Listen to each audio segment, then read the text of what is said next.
Lately I've been thinking about this life and how it brought me here. Staring at this man in the mirror, I see him often here. Wipe my tears, only if you knew what I was going through. Only if you walked it in my shoes. Certain things don't like to talk about, but I'll always remember. Welcome to the Message Hope podcast, where hope stands for hearing other people's experience. My name is Adam. My name is Mike, and today on the show we have a gentleman in here.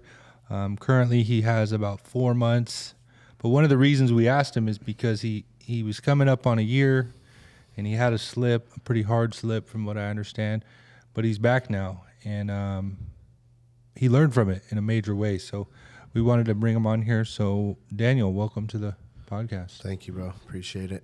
How are you? I'm good. Glad bro. to be here. Yeah, we're glad to have you. I appreciate it a lot. Daniel's also a supporter. Major supporter. Yeah, always listen to our podcast and stuff like that, so it's always an honor to have somebody who supports the podcast, supports what we're doing here. And I've known Daniel for a while. We've seen each other, probably hugged each other, said what's up. Oh, yeah. But when Daniel was on his relapse, we actually went and had lunch with him after a meeting. And you were in a pretty bad headspace, you know what I'm saying? And my heart, you know what I'm saying? How do you say this, bro? Like, my heart, I felt for you, bro. Right. You know what I'm saying? And so, like what Mike was saying, a lot of the podcasts, bro, like we get people with like 15 years, we get people with a few years, we have people with a year, right? We do that stuff, but the message isn't always like the long, clean time, right? The message sometimes, right, is like when we get knocked the fuck down, like we get up, right? Like I talked to my son, I took him skating for the first time ever, and he fell, right? And he fucking did not want to go down a hill again, dog, right? And I sat there and I talked to him and said, bro, like part of life is falling on your ass. Part of life is getting hurt. Part of life is failing sometimes, but you have to get back up. You have to like shake it off, and you have to get back on that board, bro. Right, you know what I'm saying? And he didn't get back on the board. But I'll tell you one thing. When we got home, he said, Dad, is it okay if I go outside and ride the skateboard and practice? I said, absolutely. Right. So like he did get back on the board. Yeah, he didn't go down that hill again, bro. Yeah. He did not want to go down that hill. All right, so Daniel, so tell us about where you grew up and how you grew up, man. What was that like for you? All right. So, I mean, I grew up like pretty good, actually. Like, I'm not, you know, situations like people like us that we have. I think it differs from each individual. Yeah. And I'm one of the people that grew up in a really good home. I grew up with 2 parents that love me, that are still together. They worked really hard to give me and my sister. I have an older sister. She's 5 years older than me. They worked really hard to like give us everything that we, like I could have had anything I wanted. I definitely had everything I needed. They're Cuban, you know, both of my parents are from Cuba. They were born over there, and then they came over here and like became Americans, you know, they're proud to be American. And then, so honestly, like I grew up with a good home. There was really no reason why my life should have went the way it went. Right. You know, it was all pure. I think some of it was choice. But I also do, like, people wonder, like, when they become an addict or whatever. And I'm pretty sure I was born that way. Yeah. You know? Yeah. I was just talking to someone about that, bro. There's a lot of factors. There's trauma, childhood, like your environmental, and then there's just some that just wires are crossed weird. You know what I'm saying? And fucking it just happens. Yeah. Yeah, I think that I was definitely born different. But like you said, with trauma and situations that start happening in life, then it adds to it, you know? And then that's where you find, you know, the solution, which isn't the solution, but like for us it is at that time, you know? Yeah. Right. That's drugs. Did you feel different growing up? Did you feel different from the other kids? And yeah, so, you know, this is the thing, you know, when I was a kid, like I was darker, actually. okay. Like I was darker complected. I don't know, I lightened up as I got older, but so like, and this is the thing, you know, my mom was a hairstylist, she still is, and she worked in Glendora. Okay. Glendora is a very white, higher, you know, middle class, but like, you know, nicer. I grew up in the city of San Dimas, which is right next door, which is nice now. Yeah. Back in those days, it wasn't as nice in Glendora as Glendora. So I was on one of those little transfers, you know, where I went to school in Glendora, but lived in San Dimas, you know, because my mom worked over there. So growing up, like, you know, I didn't understand why I was brown. You know, like everyone there was white, blonde hair, blue eyes, and I was like the little brown kid. You know what I mean? And I didn't like it. Like when I was a kid, I wouldn't speak Spanish. Like my whole family speaks Spanish. I would be like, don't talk to me in Spanish. Like I don't want to speak Spanish. You know? So yeah, I felt different in a lot of ways, but that was one of them that was just physical, you know? That's crazy because I was the opposite. Right. I was the only little white kid. Right. Yeah, it's crazy. Yeah. I used to have my mom like bleach my hair, bro. Yeah. Like bleach my hair blonde, you know? Like I want blonde hair. Like how come I have black hair? Yeah. All these people have blonde hair. Yeah. You know, I just stuck out, you know? But yeah, I was different for sure. I was different. And I had a lot of anger issues. I had a lot of aggression and anger as a child. And I don't really know where that came from, you know? Yeah. But yeah, so. So how'd you do in school? Like, did you obviously felt different, but did you end up finishing? No. So, so like when I was a little kid, something about learning terrified me, you know? So like, I never really learned much, you know, honestly, to tell you the truth. And then I ended up getting kicked out of the Glendora district in the 3rd grade. And that was because, so like I have an older cousin and I love him to death, bro. He's like my brother. If it wasn't for him, like I'd probably be a little weenie. Yeah. You know, he was the one that toughened me up and stuff like that. But this is the thing. I'd go to school and I'd do what he did to me to other kids, laugh and think it was funny. But like, I guess I was a bully, you know, like without really knowing it, you know. And finally they had enough of me and they were like, you are not welcome in Glendora, you know. So they, I got kicked out of the district, and that's when I started going to school in San Dimas, in the city that I live in. Okay. Yeah. Yeah. Did you feel like there was more kids like you over there? There was more, but it was still kind of similar, you know. But right away after that, you know, I gravitated towards the bad kids. Yeah. Like, I guess I already was one without really knowing it, you know. But I remember like when I was going to school in Glendora, you know, I think where some of my anger started was like I was messed with when I was a kid. Like I used to live with, or stay with my grandma, and like I got messed with, you know, with one of the neighbors, you know. I'm not going to get far into that, but you know, I'm pretty sure that that's where I started feeling some type of way, you know, like I don't know if the feeling was like I knew it was wrong, you know. I was a kid though. I was like 7, maybe even a little younger. And like, I'm pretty sure that's where like anger and aggression and like, you know, all that started coming into play, you know. And then so like, I kind of just like, you know, put that on the back burner though my whole life, you know, like the fact that I'm even saying that on this podcast is pretty crazy, you know, but I wanted to. Yeah. You know, because I know that that's where a lot of my stuff started. Yeah. Yeah, for sure. You know? Yep. But, so yeah, I went to the San Dimas district, and that's where I met my best friend, Ryan. You know, he's still my best friend to this day, bro. He's a little ginger. Yeah. You know, he's small. He's crazy, bro. Ryan's crazy. You know, he's not like me. You know, Ryan isn't like, he's done all the stuff we've done. Or that I've done for the most part, but like he didn't take it to the extent that I did, Right. you know. But yeah, people trip like when I was still out there using before it got bad and stuff, you know, like we'd be in a bar, you know, and he'd be talking to someone, you know, they're like, oh, that's my best friend over there. They look at me and then they're like, that's your best friend, you know, like we just don't match, you know what I mean? But it's funny, dude, you know. So yeah, I started going to school in San Dimas in the 3rd grade. Or 4th grade. And then that's where it started. You know, I met Ryan. Ryan was a year younger than me. He was in the 3rd grade. I was in the 4th. And drugs came into play for me, like, pretty quickly. Okay. You know, like 4th grade. Like 4th grade? Yeah. Okay. What kind of drugs are we talking about? So first it was, like, cigarettes, you know. I remember, like, stealing cigarettes from my mom and my aunt with my cousin. He's not even my real cousin, but he's my cousin, you know, he's into the family, you know, and like, I remember we would like steal cigarettes from them and like, we didn't know what the fuck we were doing. We were so young that we were like we'd take like a whole pack of cigarettes because they had like cartons. Yeah. There were those Benson and Hedges menthol lights. Yeah, you know, and then we'd take like computer paper and we'd pour out a whole pack into one computer paper and like tape it.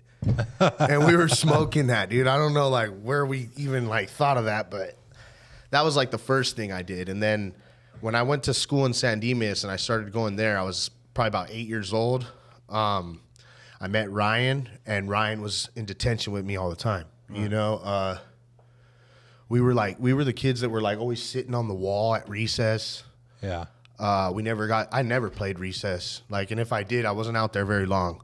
Yeah. I was either sitting on the pole or sitting on the wall, wherever they made us sit when you're in trouble, you know? Yeah. And then, so me and him became friends very quickly. And then like one day, like, I kind of remember it. I don't remember how it all went down, but we smoked weed. You know, I was 8 years old. I was 8. He was like 7, or I was 9 and he was 8. One of the two. Yeah. And he stole weed from his brother, and we went to the school and we smoked it, bro. Like, to me, that's crazy because I look at his kids now. Like his kids or like my cousin's kids, they're at that age. Yeah. I can't imagine any of them doing something like that. You know, that's crazy. They're like a little kid, you know? Bro, I got a 13 and 14-year-old right now. And they're both in like the next 3 weeks, they're both going to be 14 and 15, right?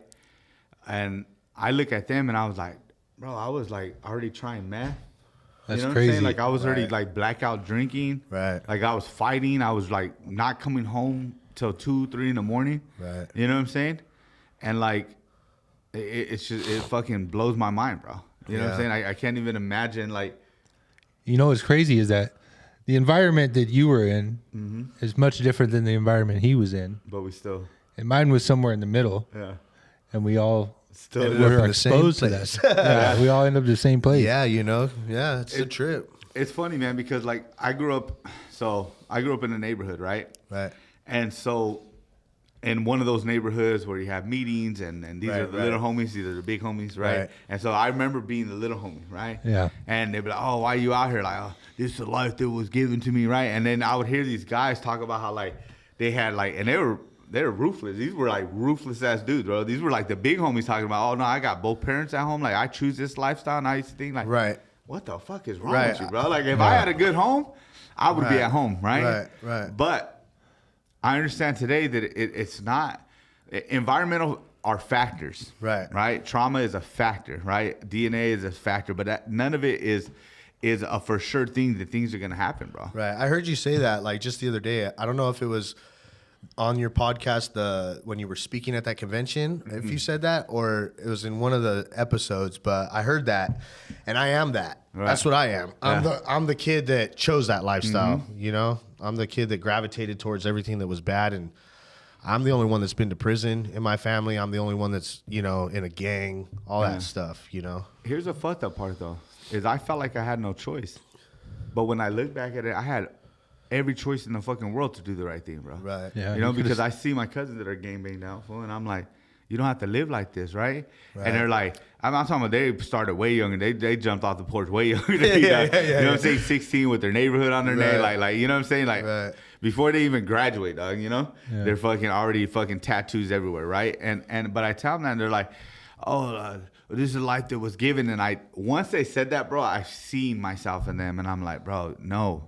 You do not have to live like this, bro. You're choosing, you know? Right. Yeah. And so as much as I force myself to believe that this is like how I had to live or how I was supposed to live, right? The truth is, bro, like I had a choice, right? And I never got into like the hood. I never did anything fucking too much, you know what I'm saying? But when I was younger, that was a lifestyle. Anyways, I just don't want anybody like to think I'm trying to fucking say like I'm a gang member because I'm just not, bro. But I kicked it with a lot of fucking gang members, bro. A lot, bro, you know? Yeah, dude, I chose all that shit, you know, like, but that's the thing too. It's like, you know, it doesn't matter, like you said, man. It really doesn't matter where you come from. If you really think about it, like, I mean, it doesn't really matter. That doesn't really matter. But like, for instance, you know, like the white side of the prison system, I bet you a lot of those motherfuckers came from rich white homes, you know?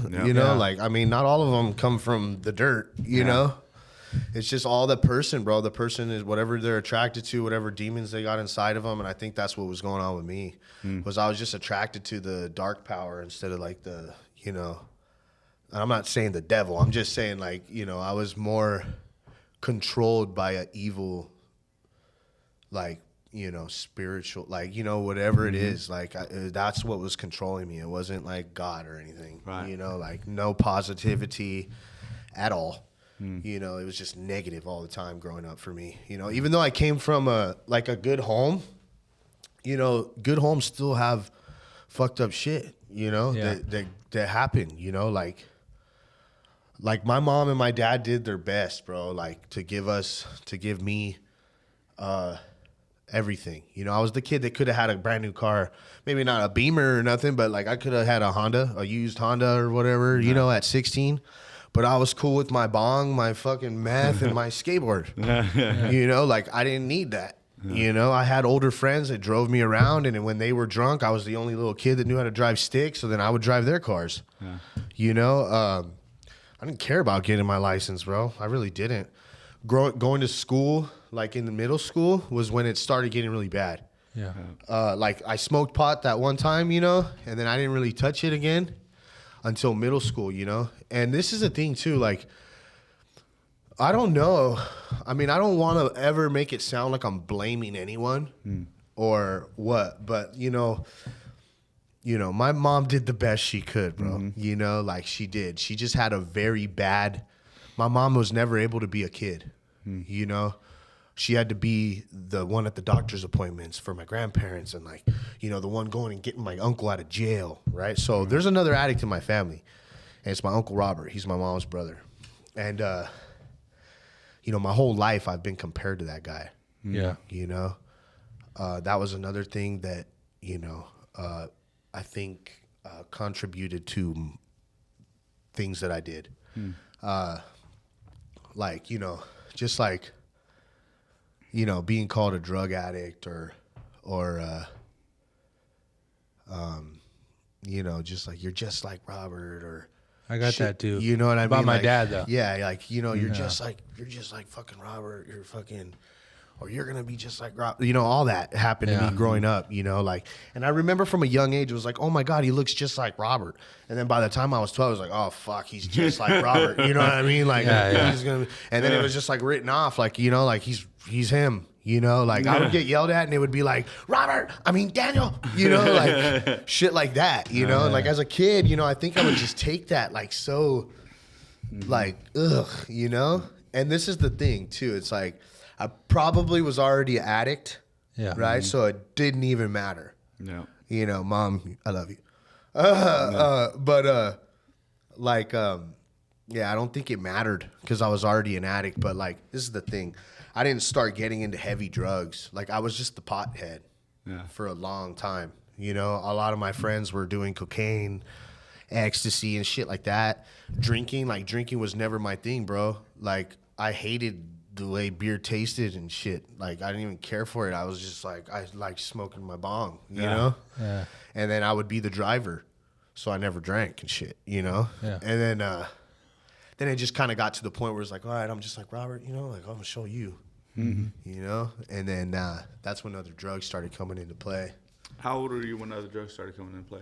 So the first time I ever tried, well, I think the first drug I tried besides marijuana was cocaine and then ecstasy. And those were like pretty early, actually. Those were like 8th or 9th grade, but I didn't like them, so I didn't continue. Right. And then when it really started was like when meth came into play, and that was when I was about 14 or 15. And that was because, so on my street where I grew up, like I was the only kid my age, right? And the house next door had people coming and going all the time. Like they would live there for 6 months and then they would leave, and another family would come in for a year and then they would leave, and I would always be like, fuck, man, I hope like someone my age like lands right there, you know? Like that's what I wanted. And I had given up on it, bro. I was just like, fuck it, man. No one's ever gonna move in there my age, you know? And then sure enough, man, fucking my dad comes home from work one day and he's like, hey, He's like, hey, there's people that moved in next door. I'm like, whatever, dude. I don't even care, you know? Like, and he's like, no. He's like, they're your age. They're about your age, and they're out there smoking cigarettes in the driveway.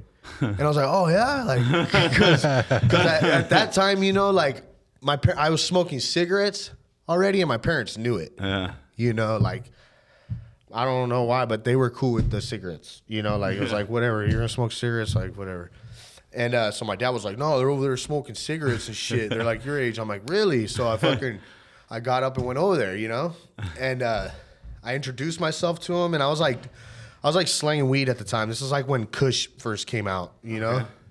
And so, like, one of them was wearing, like, a fucking Cypress Hill hoodie with, like, a pot leaf on it. So I was like, fuck, man, I hit the jackpot right here. You know, there's 3 of them. You know? Like 2 of them were twins, and one of them was, like, 19. That was the older brother. The twins were a year older than me. I was, like, 15 probably. So I went over there, fucking introduced myself. Told them, like, hey, like, you guys smoke bud? They're like, yeah. I'm like, well, I fucking, you know, I sell weed or whatever. Like, fucking, you can knock on my window, like, whatever. And then the older brother was like, he's like, bro, just come over whenever you want. Like, you don't have to knock on the door. My mom fucking doesn't give a fuck. Like, we could do whatever the fuck we want at this house. Yeah. So right there, I was just like, oh, dude, I hit the fucking jackpot, you know? Little did I know, like, my life was about to change, you know? So I went to the skate park that day, came home after the skate park, all faded, you know, like, and I thought to myself, like, oh, yeah, these fools next door. So I went over there, and like they said, I didn't have to knock, so I just walked up in their house, first time ever there, you know? Just walked in, they're like, oh, hey, Danny, you know, like, and playing Xbox or whatever they were playing, and I just smoked with them, you know, rolled a blunt or whatever, and I did that for about a month, and I started noticing some, like, some, like, behaviors, you know, like, or just, like, you know, like, so the twins weren't, like, they weren't all there, put it that way, okay? And on top of that, they were using drugs, you know? So one of the twins would, like, stay with me, and then the older brother and the other twin would, like, disappear, you know? And then one twin would come back, and then the other twin would leave, you know? And I started noticing that. Yeah. So one time, like, the slower of the twins is with me, you know? And, like, I'm like, where are your brothers at, you know? And he's like all weird about it. I'm gonna go check him out, you know? And he's like, no. Like, and I'm like, now I'm really gonna go look, you know? So I went, opened the door, and they're like, you know, like right there, you know, like hitting the, you know, hitting the meth pipe, bro, you know? And you made that face perfectly. You know? Yeah, exactly, dude, that face. That's what I saw when I opened the door. Like, oh. And it was the older brother of one of the twins, and, like, they were like, you know, they looked at me like, oh, shit, you know, like, and I just told them like this, like, I had never seen a meth pipe before. I kind of knew what they were doing, but wasn't really sure. And I was just like, oh, that's what you're doing? I'm like, you don't have to hide it. You know, like, I don't do that, but you don't have to hide it. Right. And that was a big mistake, bro. That was a big mistake. You know, like, I should have just let them keep hiding it, you know? And then when I finally used it was, like, probably not even a week later. Yeah. I opened the door, and one of my buddies is there. And he's one of, like, you know, he's out there on the streets right now. And he came from a fucked up home, you know? And he was in there with his girlfriend, and I used to date his girlfriend, right? And I was like, he's like, what are you doing here? And I'm like, I live next door. What are you doing here? You know? He's like, oh, yeah, you do live next door. And they're, like, sitting in a circle, and they're, like, passing the thing, you know, passing it around. And I'm over there sitting on the couch by myself, like, rolling a blunt, like, you know, like, feeling left out. Right, straight up. Now I got a friend there, an ex-girlfriend there, and I want to hit it, you know? And so finally I'm like, hey, can I try that? And they're like, oh, what? Like, you know? And I told them, like, I'm like, yeah, I just want to hit it once, you know? And, like, the older, dude, I'll give it to the older brother. Even though they were, like, tweakers already and shit, the older brother did not want to give it to me, bro. Yeah. Like, he was like, dude, I really don't think you should. Like, you're not just going to hit it once. Like, this is going to fucking ruin your life. Yeah. He tried, bro. Like, he literally tried. Right. You know? And I was just like, bro, I don't give a fuck. you know, like just let me hit it. So I hit it, you know, and like I did one of those like when you take a bong rib, like Yeah. they're like blow it out, like you know, like you crystallize your lungs or some shit. I don't fucking know. And I'm like, you know, We all heard that. Yeah. I think that's false, but Yeah. At the end of my using that, I was fucking like a bomb. I was holding it in. I was ghosting that. You know? But yeah, so I blew it out. I didn't feel nothing. I'm like, let me hit it again. I hit it again. And they did it for me, of course. I didn't know how to do it, you know? It always starts off like that. Yeah, you know, and then you become the teacher. Yeah. And then so they had a bet, bro. I left after I hit it the second time because I had school in the morning, you know? And I went to go do my regular route. My regular route is be there, smoke blunts, go home, go straight to the cupboards, eat, fucking go to my bed, pass out. Mm-hmm. Okay, so I went home, went to the cupboard, opened the cupboard, was not hungry, dog. Yeah. I was like, I'm not hungry. Okay, that's weird. Fucking went to my bed, laid down. My heart was just like so fast, like, and I was like, whoa, what is this? You know, like I was tripping on it, you know, like, and then I tried laying there to go to bed, and I was like, I can't go to bed. Yeah. And I ain't never felt that before, you know? So then they placed a bet, bro, on how long it would take me to come back. And for me to go home, look in the cupboard, get undressed, go into bed, and lay there and figure out what I was going to do, you know how long that took? Like 4 minutes. And I was back over there in 4 minutes, bro. You know? And they were just like, oh. Anyways, I stayed there the whole night smoking with them, the whole night. Yeah. So my first time was like an all night thing. And this was like before like the meth turned to crap, you know? Yeah. And yeah, bro, I just remember like being up all night, like my vision getting kind of weird. Yeah. And then I hear, and I was like, oh shit. My dad's truck starts for work. He leaves at like 4 a.m, bro. And I'm like, holy shit, what time is it? You know, like I couldn't believe that I was there all night, bro. Like tripped me out. And yeah, that was where it all started right there, dude. And like after that, I became the closet tweaker, you know? None of my friends did that shit. You know, none of my real friends like did meth, bro. That was like a tweaker, dirty thing, you know?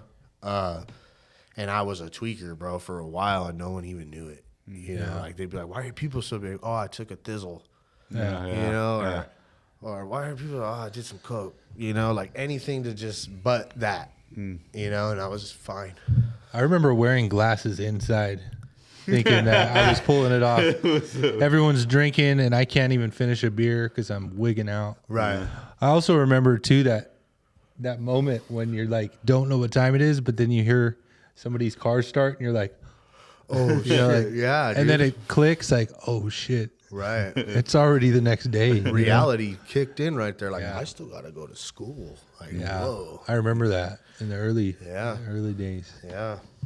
And my life definitely progressed into negative, you know, pretty quickly. So did you make it through high school?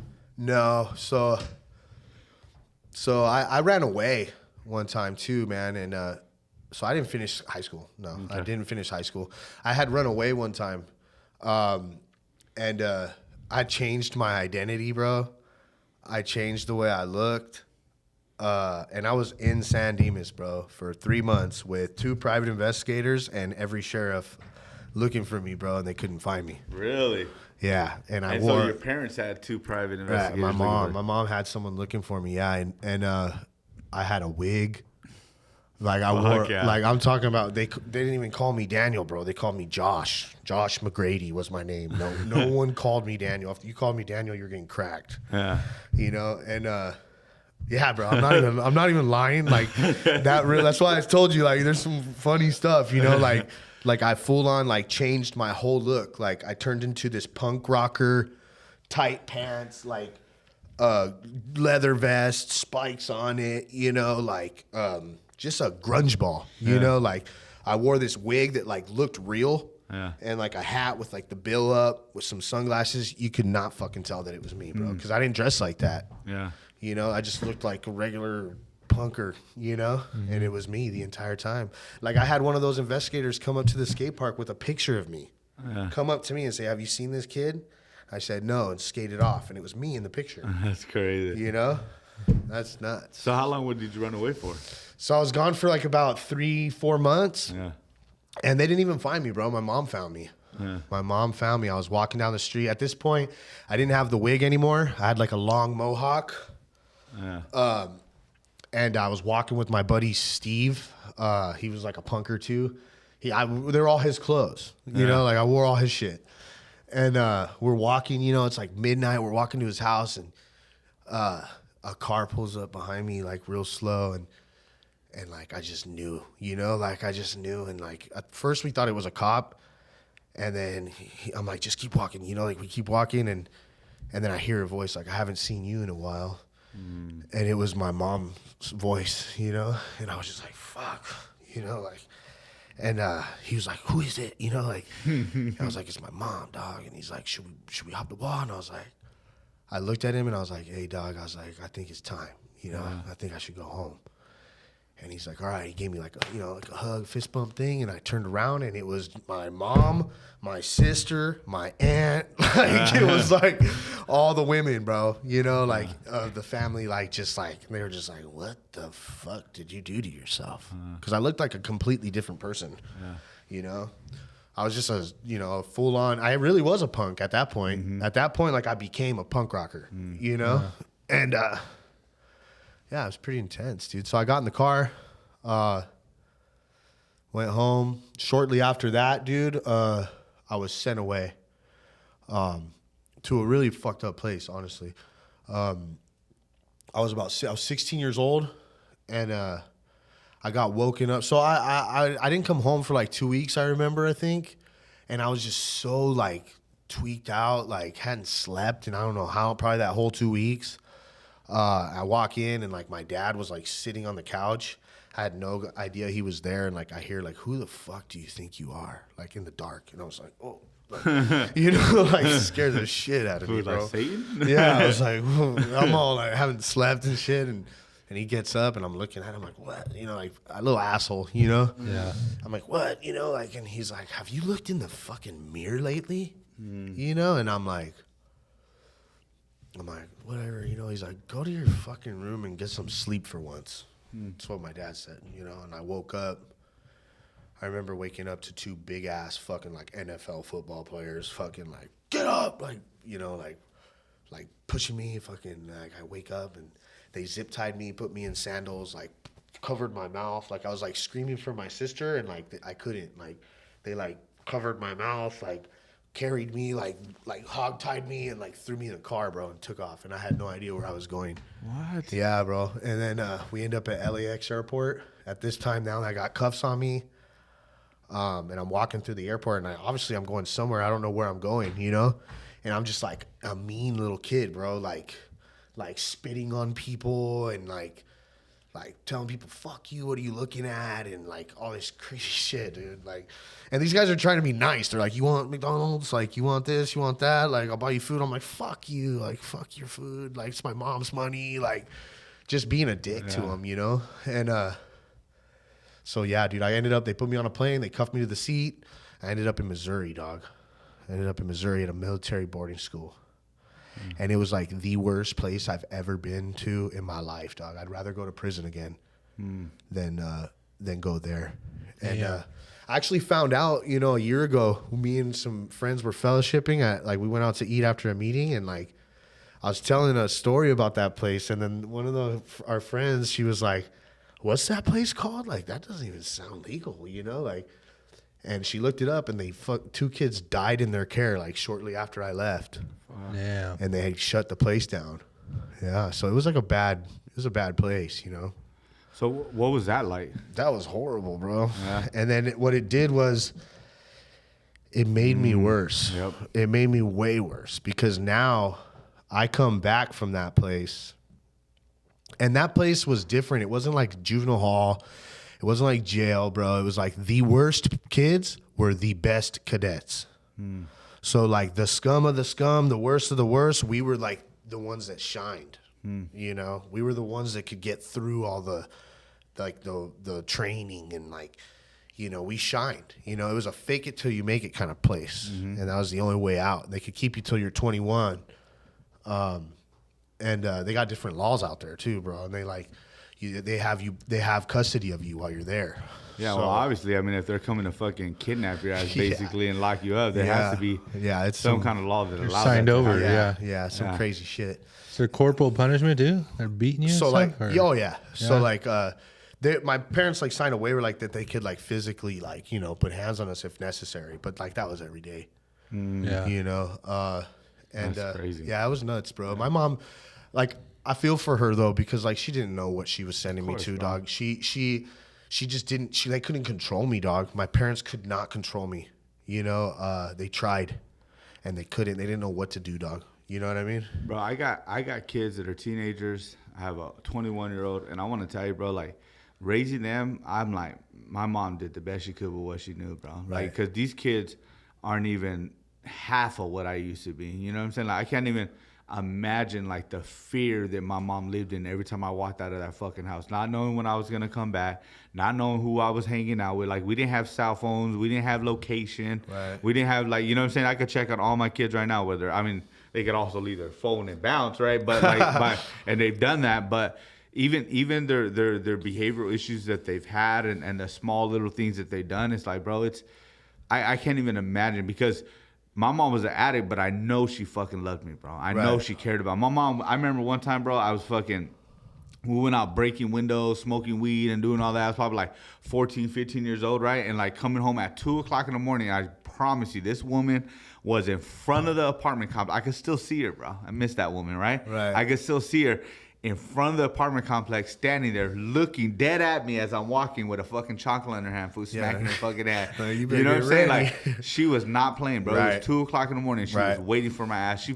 If I wouldn't have came home, she would have been there all night, bro. You know what I'm saying? Yeah. My mom's the same way too, man. Like, my mom tried everything she could. Like, maybe there's some things that probably could have done different, but like, I don't blame her for it. Like, I used to. I don't blame her for it now. I wasn't an easy kid to deal with, bro. No. I really wasn't, you know. And one thing I do respect with my mom that I hated before, but is like, if my pupils are even a little bit dilated, I'm not welcome. You know, like you won't see in my parents' house like pictures of me from 12 years old till now. You know, and that's because I wasn't there. You know, I was never there, or I was never welcome to be there. You know, like, I'm cut. You know, when. And honestly, like, that sounds fucked up, but like, you know, I see now that it was necessary, dog, especially this time. This time, like, when I went on this little relapse, like, I'm glad she did that. You know, it changed me, and it fuck yeah. It changed me, bro. You know what I mean? And like, for her, she's got to do what she's got to do, dog. Because like, I got to remember, like, I hurt her too. I got her hopes all up, bro. Yeah. You know, she got her son back, and then I ripped him away from her again. You know, and like, it's a fucked up feeling, bro. It really is. You know, and like, I can't blame her anymore. I've placed blame on everything, and I'm just done. I'm done placing blame. You know, it's not her fault. Right. It's really not, and it's not my dad's fault. It's not anybody's fault. Really, it's just the way shit went, you know? Life is life, bro, you know? And then for now, it's just, what am I going to do about it now, you know? Right. And that's the most important thing, is what are we going to do about it now? Right? Like, shit happened, bro. Shit happened to you when you were 6, 7. Shit happened to me when I was 5. You know what I'm saying? Shit happened to Mike. Like, and then we blame those circumstances, right? My dad wasn't in my life because he was in prison. My dad wasn't in my life because he was, you know, an addict. My mom was a dope fiend, like all that stuff. But it's like, at some point, like, I have to take responsibility for my own life. I'm an adult, bro. Right? Am I gonna keep allowing, like, my childhood? Am I gonna keep allowing traumatic events? Am I gonna keep allowing resentment, pain, anger, hurt to fucking keep dragging me down? Right. And here's the truth, bro. Like, as much as the people that we love and care about the most hurt, we suffer the most, bro. We're the one in that fucking that pit, bro. You know what I'm saying? We're the one in that pit, you know, contemplating suicide, thinking there's no fucking hope, right? Yeah, that's me too, bro. Yeah. I've heard your stuff, you know, and like, we're very similar, bro. Yeah. You know, that was another thing too. I kind of forgot to say that when I was 12 years old, my dad's dad killed himself. You know, he shot himself. He was supposed to come live with us. That fucked me up too. I'm surprised I forgot to say that, but that had a lot to do with it too. So then after that, anytime I got mad, sad, fucking whatever, it was like, I'm gonna kill myself. That was my go-to because I had an example. Right. You know, and from that point on, it was like, you know, and I thought I was gonna do it one day. You know, like I really did. You know, and I would never do that now. Yeah, of course. But yeah, so that played a factor too. That definitely played a factor too. Yeah. So what happened? Like you dropped out of high school? Yeah. So I went to continuation schools. I got kicked out of all kinds of schools. Yeah. I finally got kicked out of San Dimas High School when I was able to go back there because there was like, see, this is the thing though. My heart was always in the right place, bro. You know, I got kicked out for there was kids with like Down syndrome and stuff at my school, right? And when fools would pick on them, dog, like I would feel some type of way about it. And I ended up like kicking like 3 fools' asses over it. And like the principal told me like, look, we get it. Like you know, like you're doing the right thing, but like you can't like keep kicking these kids' ass, you know? So if it happens again, like you're out of here. It happened again, so I got kicked out, you know? So then I ended up dropping out of school because they sent me to McKinley's, which is a boys' home. And I just went to school there. I didn't live there, but no other school would accept me. And I started signing myself out once I turned 18. And they're like, dude, like this school is only from 9 to 12. Like you either stay the whole time or you fucking sign this paper and drop out. And I fucking signed the paper. Yeah. You know? I remember that same. I was at a continuation school and I kept leaving. Right. Because I was 18 and they couldn't stop me. Right. And they're like, if you keep doing this, you might as well just quit coming. Right. You know? They're like, you got 2 options. You know, you stay or you go. And I was like, fuck you, I'll go. And I mean, shouldn't have done that. But I did. They knew what they were doing, bro. They should have had my parents there or something. You know what I mean? Like, they didn't want me there either. Yeah, of course. They were like, we don't want this kid here, you know? So, yeah. So, no, I didn't graduate high school. Shortly after that, I ended up in prison. Okay. I did like a 4-year term. Never went back, though. And that was when I was already at that point, like I was already like a tagger, skater. Like it started with like skater cruise. And then it became like tagger, skater cruise. Yeah. And then I was just a full-blown fucking tagger, you know.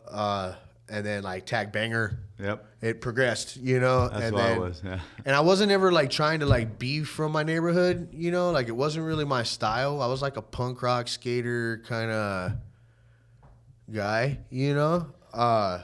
And then I ended up in prison. I had to choose a side, bro, you know. And obviously I run with the homies, you know. And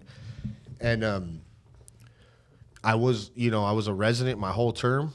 I didn't get from my hood until after, you know. I knew all of them because I used to sell weed in the hood, so they knew me. But it just wasn't my thing. Like they would ask me, the ones my age, like, "What's up? Like, when are you gonna get from?" And I'm just like, "I'm good," you know. Like, wasn't my thing. And then when I went to prison, you know, like basically this is what happened. I was terrified. I was 18 years old. I was looking at some time, bro. I ended up getting a little less time. Got like 4. I don't give a fuck. I was scared, homie. You know what I mean? I ain't never been to prison. Yeah. You know, I see it on the movies. That's about it. You know what I mean? But I was like, oh fuck, like I did it. You know, my dad would always tell me like, you're gonna end up in jail. You know, like no, I won't. Started going to the county. You know, you're gonna end up in prison. Nah, Dad, I'm not gonna go to prison. Fucking boom, got a term. You know, so like what happened with me was like I faked it, dog. Just like I learned in military school, the fake it till you make it thing. That's what I did, bro. I went to prison. I told myself, look, you're 18 years old. You're stuck here. There's nothing you can do. You can't go anywhere. You're either predator or prey, one or the other. And I chose to be predator, you know? So, like, I literally pretended to be one of them. That's all I did. I jumped into the fucking circle and rose my hand and rose my hand and rose my hand and just pretended to be one of them, you know? Like, and then after 6 months of doing that, I wasn't pretending anymore. Yeah. You know, at first it was pretending as a survival tactic, you know, and then after that I was fucking accepted. I was like, oh, the little active resident. You know, this fool fucking go, fucking this fool go, fucking I'll go. You know, like, and that's what I was. You know, I'm not saying that I was all big time or anything, but I was raising my hand and doing whatever like was asked of me, dog. You know, like I would never say no to a removal or whatever the hell. You know, and so that's how I played it, dog. And then 6 months, you know, that was what I was. I wasn't pretending anymore, and it was really hard to shake that off. It really was. Like I came home, I finally paroled, and now that's what I was, bro. Like, and I couldn't shake it. Like, it connected me to a whole nother avenue of life. You know, like fools that I was busted with that were older were hitting me up when they got out. Hey, where you at? I'm right here. You know, we could do this, we could do that. Yeah. You know, and then it just like it progressed, and then like. You know, while I was in there, like right before I was gonna parole, there was 2 homies from my neighborhood that were right there on the other yard, and like we could see each other through the kitchen. And they asked me like, "Hey, like, why don't you come home, dog?" You know, like, and like I knew what they were talking about, but I was like, "What do you mean?" You know, and he's like, "Start banging the hood, homie. Like we hear about you over here, like la la la la." And I just felt like, you know, like it was kind of already in my plan because like that's what I was now, you know? So it was in the plan. Like, I'm going to be from the hood. And, but I didn't want to do it in there, dog. Like, I felt like that was lame, you know? Like, I fucking just did a whole term as a resident, and now I'm going to start saying I'm from the hood. Like, I told him that. I was like, look, I respect that. I was like, when I get out, I will. I was like, but I'm going to finish my term as a resident. And when I get out there, I'll handle that, you know? And that's what I did. Got out, started kicking it with the homies. Before you know, I was from the hood, you know, and that's how that happened. Luckily, I didn't go back, you know, like I don't know how, honestly, bro, because I was loaded the whole time. But this is the difference between me and some other people, and this is part of the reason why I didn't think I was an addict. Like I didn't use my whole term, you know, because I had someone tell me like, you know, pick and choose which homies you want to be like. Pick the homies you want to be like. Pick the homies you don't want to be like. And I really wanted to be like the homies that were taking the fool off the yard, not the fool that was being taken off the yard. And the fool that was being taken off the yard was over a drug debt most of the time. Most of the time, right. You know, so I was like, I ain't using drugs. And that's it, you know. So that was the way I played it. And then when I got out, that changed because now I don't have any worry. I could do whatever I want now.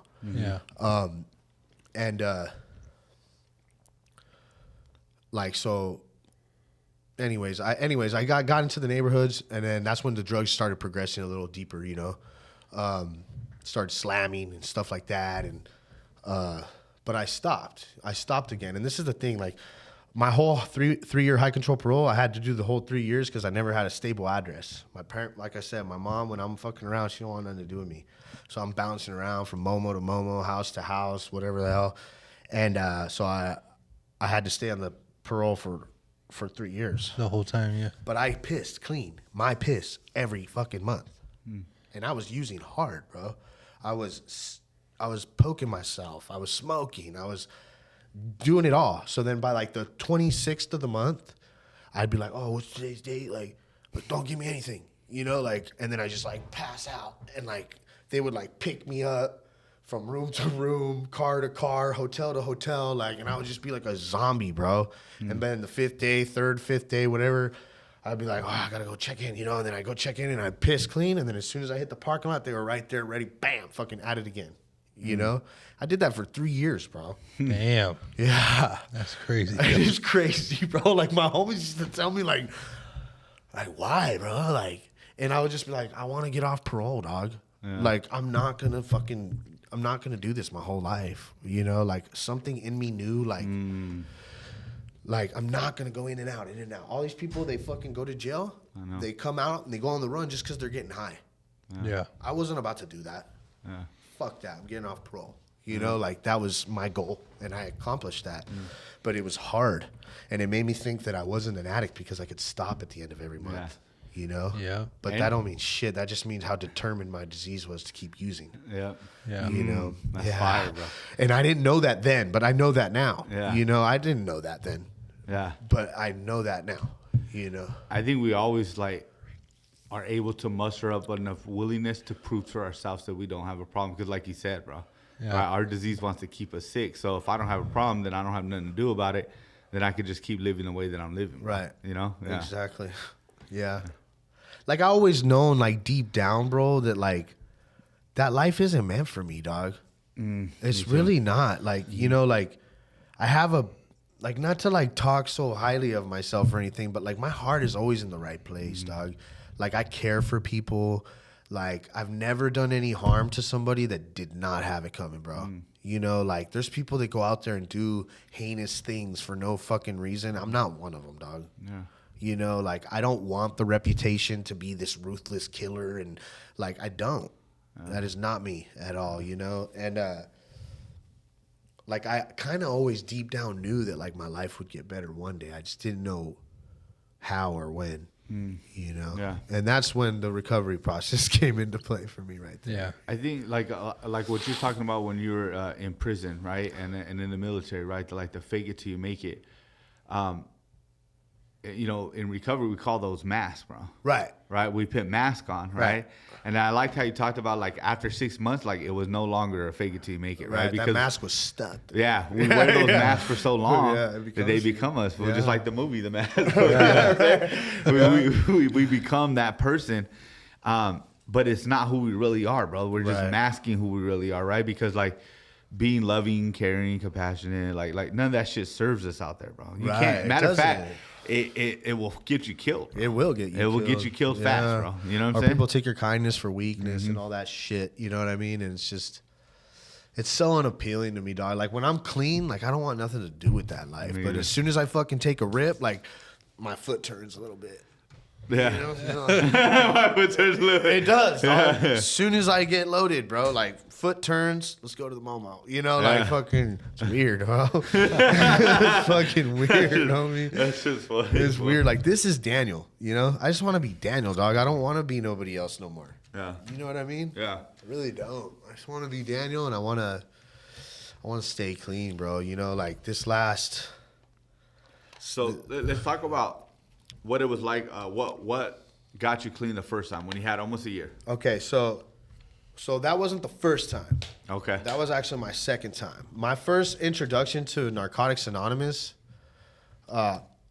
was so my mom let me move back in. I lived with my grandma in Monrovia for like 4 years, right? And that was the worst place I could live. My uncle lived there. My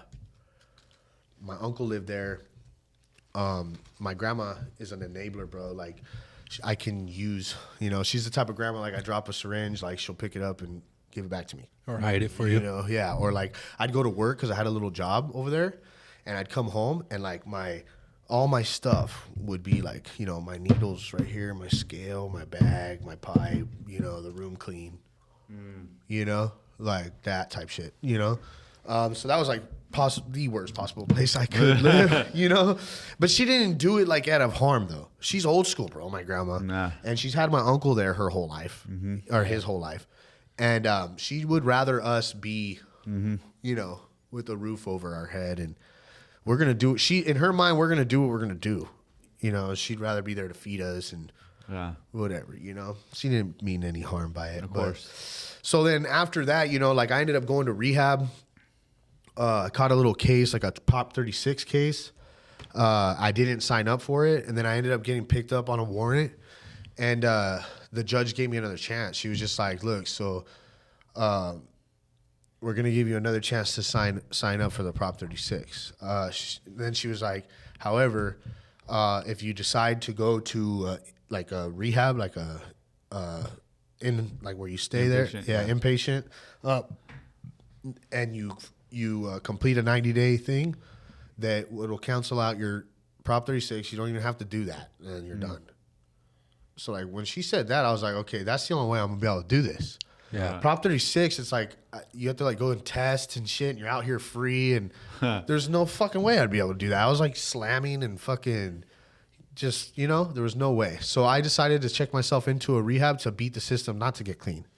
Yeah. You know, and as I was done there, that. yeah. Yeah, it works. Right. That's the problem with it. Yeah. And then so I fucking went and I graduated the 9-month program. I mean, the 90-day program, you know. It's the first thing I ever finished in my life, honestly.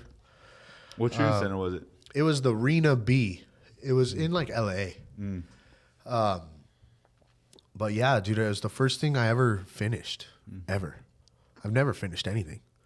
So that was like the first thing I finished, but I obviously didn't stay clean after that. You know, what happened was I got out of there, and it just so happens that my mom was gonna let me come home. There was some, like rules and shit I needed to follow.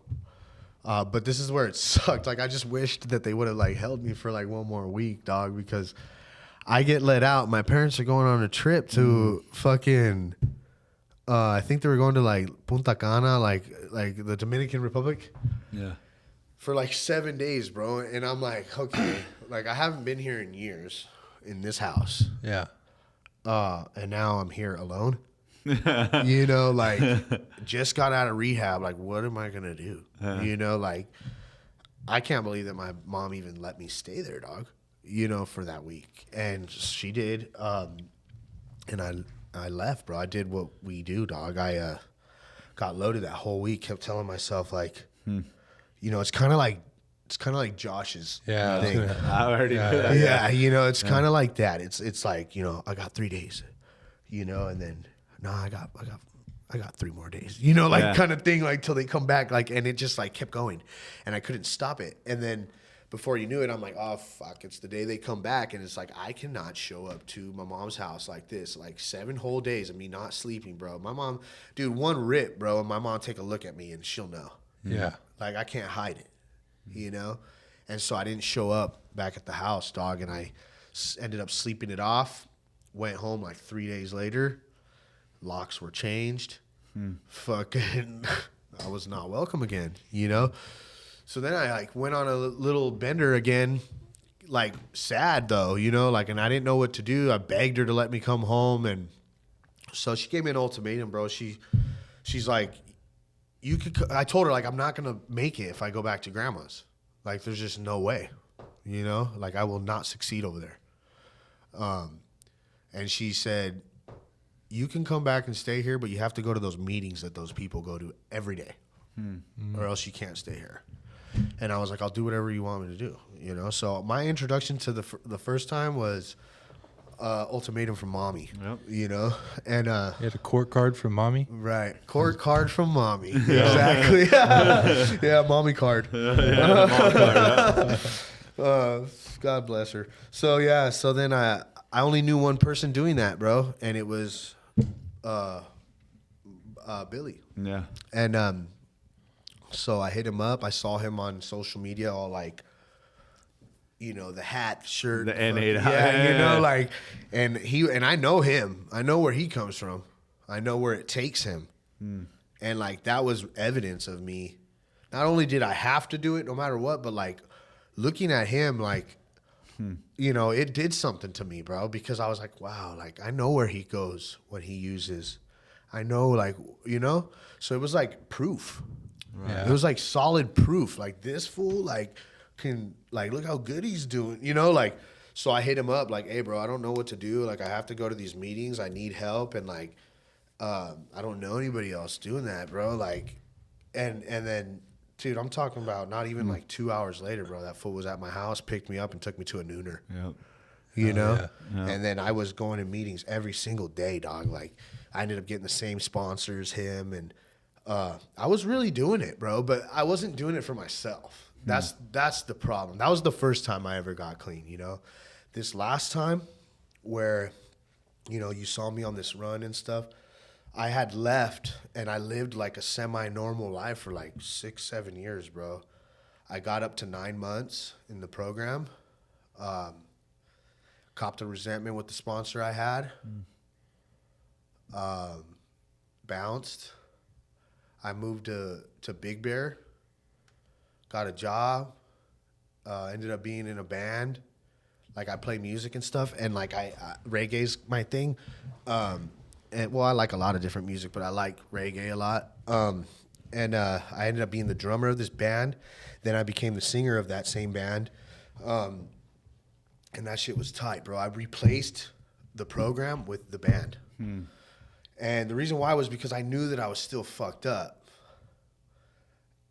And like, this may sound weird, but like, you know, reggae, I don't know if you hear the lyrics in reggae, there's a lot of positivity in there. Yeah, it's all peace. It's a lot of peace and love and serenity. And, Yeah. you know, so like, dude, I totally replaced the program with the band, bro. And it worked for a good while, bro. It really did. I lived a semi-normal life, but I was like, then the band stopped, and then I was dying inside, you know, again, because I needed positivity coming in, and there was none now. So then I started, those thoughts of suicide started getting real heavy. And like, I went to a meeting, and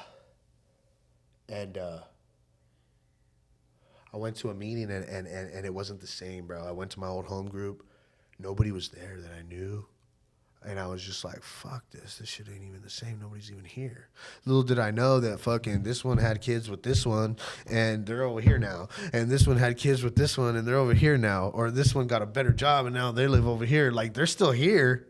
I just didn't see them there. It's like, what? I just expect they're going to be in the same spot, you know? Like, so, like, it didn't let me, like, it didn't let me stay. But I kept coming to a couple meetings. Finally, I got miserable enough to where I came and I stayed, and that was this last time, you know. But that wasn't enough either, dog. I thought that because I wanted to kill myself, that I was gonna stay clean this time, and that it was like enough, and it wasn't, bro. I hadn't like used the way that I used this time on this run in many years. I hadn't stuck a needle in my arm in about 10 years. You know, I hadn't gone and like did what I did, you know, like the lifestyle that came along with it, like the experiencing using against my own will was so strong on this relapse. I did a lot of firsts, bro. Like I've never gone to a meeting loaded. I'm one of those people, bro. Like this is what it all boils down to too, is that there's people that come and they chip and they chip and they take a chip and then they get loaded, and then they take a 30-day chip and then they get loaded, and then they take a 60-day. I'm not a chipper. Like I always make it to almost my year and then I fucking bounce, you know? And so it's like if I'm here, I'm here. If I'm not, I'm not. Kind of thing, you know? What happened was like, you know, I wasn't consistently working on myself. You know, I need to be in the work. And like the career that I had at the time was getting in the way of that. And like I had finished my first step, but we just couldn't go over it. Like my hours that I was far away, remember like, you know, so it was getting in the way. And then because of that, my behavior started changing. Because if I'm not consistently working on myself, like I will resort back to myself. You know, or even music, bro.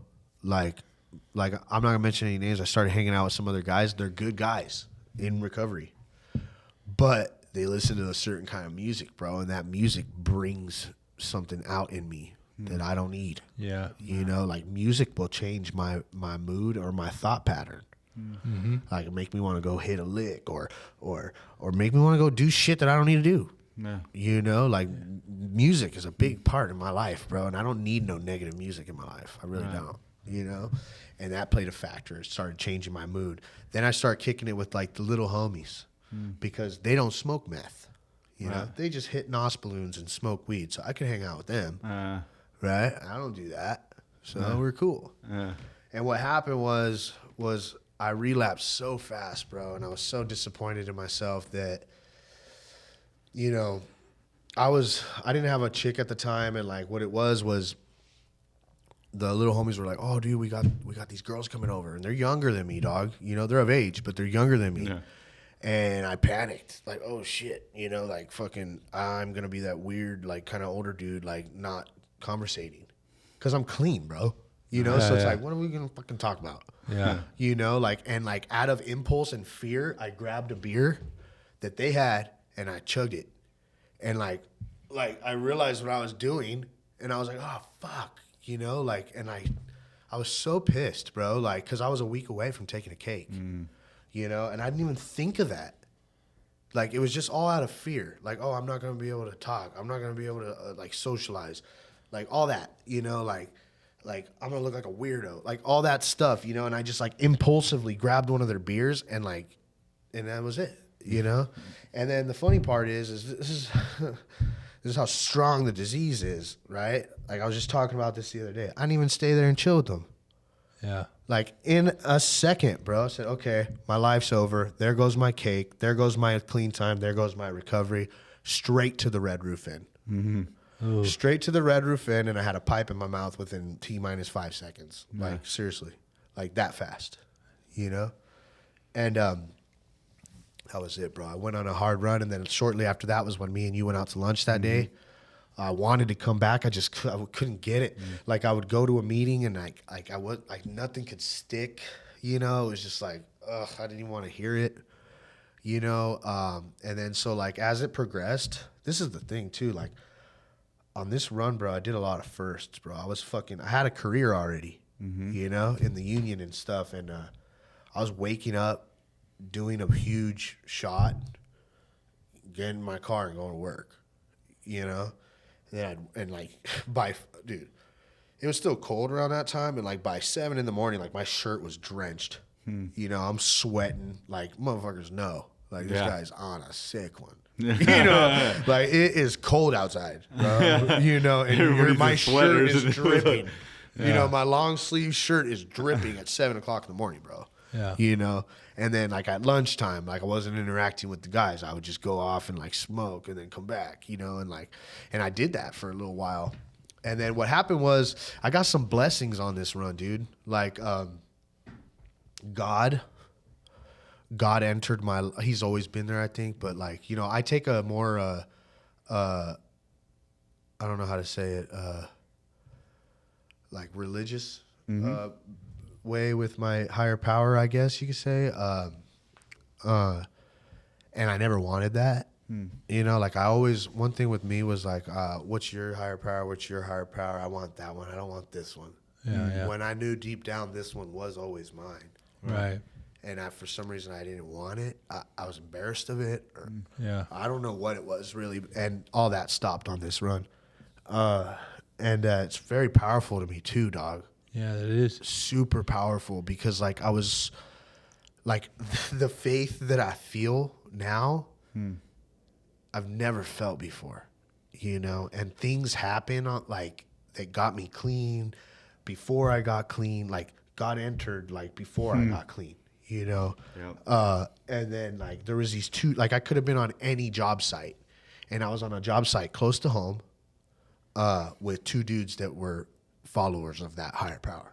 And I'm usually like far away in a hotel with dudes cheating on their wives, you know, stuff like that, right? So these guys were coming up to me and like putting their hand on my shoulder at separate times. Like they didn't know that they were both doing it. Yeah. You know? And one would come up and be like, bro, like he'd put his hand on my shoulder, like, you're going to be all right, Daniel. Like God's with you, you know, like you're going to make it out of this. And I'm not even telling him anything. And I'm like, you know, like at first I was just like, whatever, but then it started like really being powerful to me.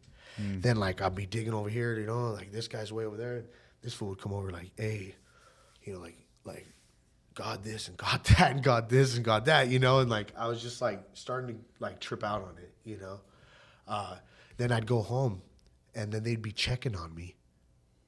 They don't know, dude. I talked to them after I got clean, and neither of them knew that they were both doing this, you know? Yeah. And like they're messaging me like, hey, how are you doing? You all right? You know, like God this and God that and God this and God that, you know? And like that was powerful to me, bro. Like I tell them all the time, like you guys hold a special place in my heart now, you know? Seriously. Like, because they were examples of what I needed, bro. And it was so powerful, dog. And then the way I got clean too. Like I have a girlfriend right now. And like she's not my higher power. You know what I mean? I don't have her like on this pedestal, but I'll tell you right now that if she didn't step in when she did, I wouldn't have gotten clean when I did. You know, I don't give her all the credit because she's not keeping me clean, but she helped me get there. Yeah. You know, she really did. and she's like a woman in recovery, you know? And thank God, man, I love her so much. You know what I mean? Because I was always like against like dating someone in the program, and like it just it was not my style, bro. You know what I mean? And now, like, I cannot imagine not being with her. You know, like that's another way God showed up for me. Like he put this woman in my life that completed this man. Seriously, bro. Yeah. And it's like what I need. You know, like and the thing is, it's so genuine and so like nothing controlled here. You know, like. That I know like how real it is, you know, and it's a very powerful feeling, you know what I mean? It really is. That was one thing too, you know, but really the most part, you know, after I got clean it was a decision for me. It was like, do I want to go back to the program? Because honestly, I wasn't even sure, dog. I got to the point where like, I wasn't sure if I even wanted to get clean. I wasn't sure if I wanted to come back to the program. I didn't know what the fuck I was going to do. I was waiting for everything to get ripped from me. And what had happened was, you know, I'm one of those people that could never be alone. I struggle with being alone. So any house that I've rented, any apartment I rented, it's always with a chick, or if that didn't work out, then I would instantly move someone in, you know, like, and like, so this put me in a position where I was like, had nowhere to go. I had some money saved, and I ended up at the Red Roof, right? Where all my homeboys kick it. Right? But this is the thing. I'm going to work every day. So I'm going to work every day, and I'm leaving everybody in my room in my name. You know, and I kept thinking, like, what am I doing? You know what I mean? Like, who knows what's going on while I'm gone? Yeah. You know, like, I'm going to end up in jail for not doing anything, probably. Yeah. I'm going to work every day. So then I finally was just like, okay, I need to get my own place, you know? And I did this loaded, mind you. I did this a month before I got clean. A month before I got clean, I left the Red Roof. I got an apartment on my own. I spent all the money I had left in moving into this apartment. And what had happened was I didn't have any furniture because all my furniture from the place that I had before was in my parents' garage, and I wasn't welcome there to go get it. So I literally had a mattress on the floor and a TV. I didn't have a spoon. I didn't have a fork. I didn't have a plate. I didn't have a fucking bowl. I didn't have nothing, dog. You know what I mean? I wasn't eating much anyway, but, you know, but I experienced like being in a house with nothing, using, you know, all I did was use in there, and then I'd go to work and then I'd come home and then use in there. And I didn't let anybody know where I lived, because that was the whole point of getting that apartment, was like to get the fuck out of what I was in, you know? And then, and that was a blessing right there too that God did for me too, I believe, because like I'm one of those people that can't be alone, bro. And it forced me to be alone in my own place with nothing, you know? And then like now my apartment, I'm in that same apartment, bro. In my apartment, I love my apartment, dog. I love being there alone. I love it when my chick is there. I love it when she's not there. Like, you know, like I'm okay, you know? And it's a home now. You know, all my furniture's in there. I got plants, and, you know, like my house is a house now, you know, and like it feels good, and it doesn't feel tainted. Usually things would feel tainted to me. Like my car feels tainted because I used in my car and I like did things in my car, right? My apartment doesn't feel tainted. Even though I used in there, for some reason, it's like, I don't know, something about that place is just like really powerful to me.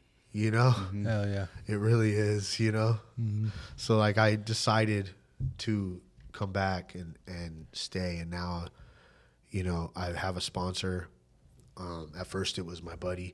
I recently decided to switch. I have the Ladybug guy. Yep, Hell Chris yeah. K. Yeah, and he's, like, a great guy. You know, like, my other, you know, my sponsor before, he's a great guy, too. It's just, like, I had to make a decision for myself, you know? And it was a big boy decision, and thank God that, you know, he understood and he agreed. You know, he thinks that I'm making the right choice for myself as a man. He said that I went about it the right way, and thank God, you know? Yeah. Because, you know, me and Chris share some similar things, beliefs. And when I heard him on here, like, I even found out more stuff that, like, we kind of, like, are similar about. But, so, yeah, I just, you know, my life is going in a direction now that, I literally feel deep within my soul that I'm becoming the man that God has intended me to be, like this whole time. Yeah. You know, and it's like, I don't mind it anymore. You know, like my goal is just to stay clean and stay God-centered. And if that's all I get from this, then like that's all I need, you know. That's a win. Seriously, yeah. Hell yeah, Daniel. Yeah. Thank you for coming on, bro. We Yeah, I really appreciate appreciate you a it, lot, dude. bro. Thanks, man. I got one question for you before we go. If there was a piece of advice you could give to somebody that has a similar story to yours or still using right now, trying to get clean, what would that be? I would say, just don't give up, you know. Don't ever give up, because you never know what's on the other side, I would say, you know. And I don't know if you believe in God or if you don't, but whatever you believe in, you know, there's got to be something out there that's stronger than you are. Yeah, definitely. You know, anything is possible. Like, if I can make it out, if you guys can make it out, if anybody, all these people we know, if they can make it out, anyone can make it out. For sure. You know? And that's the hope right there. Yeah. Yeah. Right. For sure. Yeah, hearing other people's experience, right? We're fucked up too. We just got clean, you know? Yeah. We're still fucked up sometimes. Yeah, for sure. There's always room for growth. For sure. All right, well, thank you guys for listening. Please comment, subscribe, like this video, like this episode. And if you know anybody who needs to hear Daniel's story, please send it to them. Make sure you guys follow us on platforms like YouTube, Apple Podcasts, Spotify, and the Message is Hope Instagram, and it's the Message is Hope podcast with underscores between each word. Right. And if you have anybody that you think would be a good guest on the podcast, reach out to us on social, or you can email us at themessageshope.podcast@gmail.com. We'll see you next week. You know, it's such an honor to be able to hear other people's experiences of life, to see how when faced with the very thing that was sent to destroy you, kill you, and take you out forever didn't, but rather you have been given a second chance to give hope and be a light for those who are still in the dark. So don't be afraid to share your message to the world. You never know whose life you might be saving.